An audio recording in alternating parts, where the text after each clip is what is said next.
I am in Can Tho, basically Mekong Delta, and we are going to see the floating market. It's 6 a.m. in the morning. Beautiful. It's just sunrise right now. How nice it is. And so we are here. It's a beautiful experience. I think you should do it, but don't expect much from here. I will tell you what happened with us yesterday. Not a great day for us. Futa Travels is one of the largest and the most popular bus travel agency in Ho Chi Minh City. So we took one from the city to Can Tho, and it took us about 4.5 hours to reach there. But as we were about to catch the bus, my friend's phone was stolen from inside her bag from the bus stop. And as we did not have any choice other than catching the bus, we went on without looking for the phone. It was not such a great start to the journey, but we carried on thinking that this is just the last week, so we can survive without the phone. From Can Tho bus stop, the agency gave us shuttle service to our hostel, and apparently it is provided to every other accommodation within 5 kilometers perimeter of the bus stop.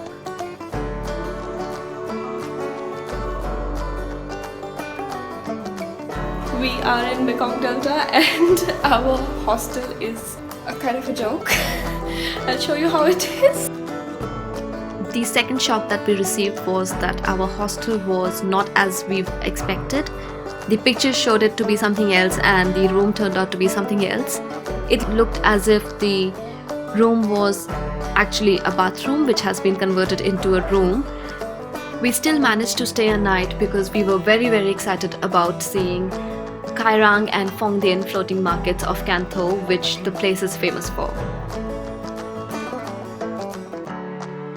But this place is nice. We just booked a small private boat for us.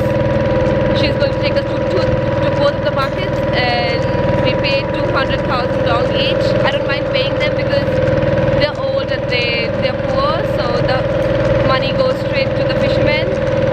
This is an odd boat. I feel really scared in this, but whatever. At least they gave me life jackets, so I'm happy about that. Floating markets have always been a way of life in Vietnam.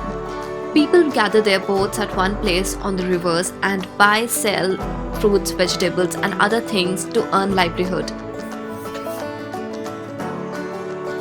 They usually start at 4 or 5 in the morning and run up till 9 or 10 a.m. when the sun is high up in the sky and it gets harsh to run the markets. This small boat is super scary. Like, I have boats going past on both of the sides, and I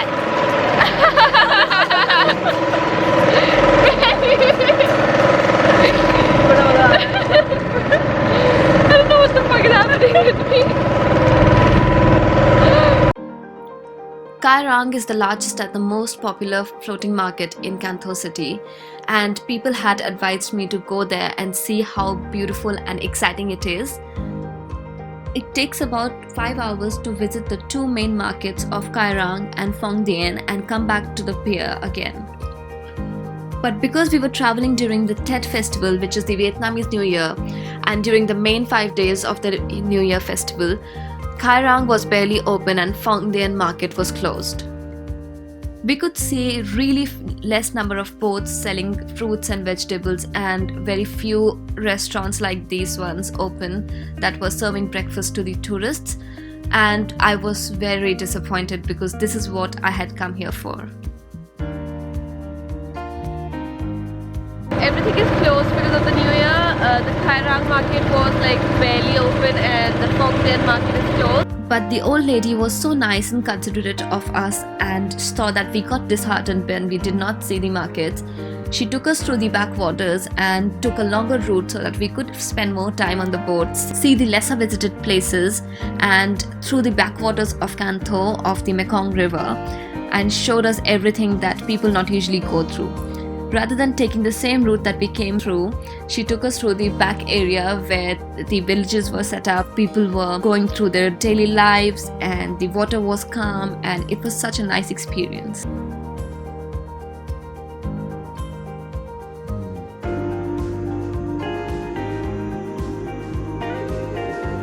We also stopped at a noodle making factory on our way for a short period of time to see how glass noodles were made.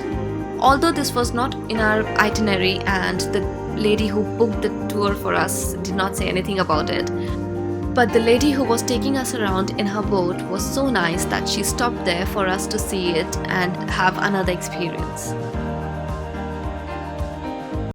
My experience was good. Like, I liked boating in the river, and it's good to just hire a private boat. It's dangerous, but it's fun. And I think you should visit both the markets and just go to the pier. I'll write down the name, Ninh Kieu Pier, and you'll get someone who's going to ask you for the boat.